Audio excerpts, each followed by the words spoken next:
First of all, I want to congratulate you on the birth of your baby. You mentioned that you have a 1-week-old, and that's so exciting for you. I'm guessing, though, that you're going through a lot of different transitions, one of which is being up all night feeding your baby. New babies want to eat every 2 to 3 hours and sometimes even every hour, especially in the early days, because their tummies are so small that they have to eat very small volumes very frequently throughout a 24-hour period. Hence the reason why babies might eat 8 to 12 times in a 24-hour period. So you asked some good questions. How do you boost your milk supply at night? It sounds like you feel like you're struggling. But I had a couple of thoughts when I read your question. First of all, your baby's only a week old and your milk supply is probably just barely getting established.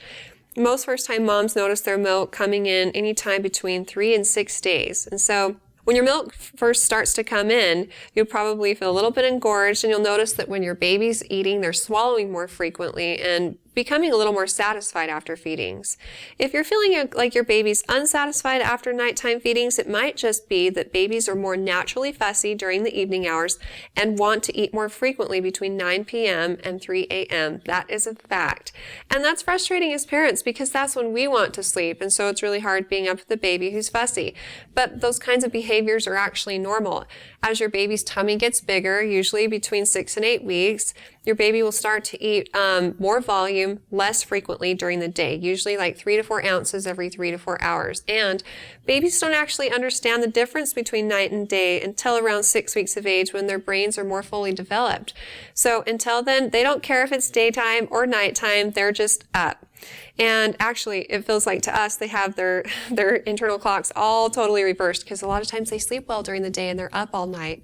So again, if you're noticing this kind of behavior, know that your baby's normal. So as for producing more milk at night, you don't necessarily want to boost your milk supply at night. As the days go on, you want to try to encourage your baby to eat more during the day so that they kind of tank up and will sleep better through the night, like I mentioned, which usually happens around 6 to 8 weeks or so, where your baby will sleep 4 to 5 hours at a time when they're able to get like a late nighttime feeding, like around midnight or so, and then maybe sleep from 12 to 4 or 12 to 5, allowing you to get a more solid block of sleep when your body wants it most. If at any time you're concerned about how much your baby's actually getting to drink, pay attention to the number of wet and poopy diapers you're seeing.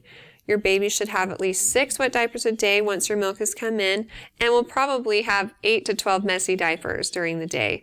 And that's pretty typical. But if they're just like us, the more they eat, the more they pee and poop. So if you don't see much stool or much urine, then you should talk with the pediatrician.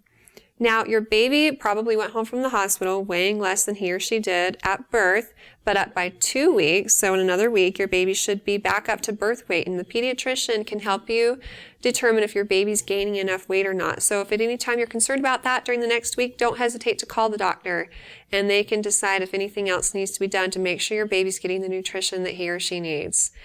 Good luck with everything, and the next few weeks are probably going to be challenging, but they also are so precious and babies grow too fast. So enjoy it for what it is and hang in there.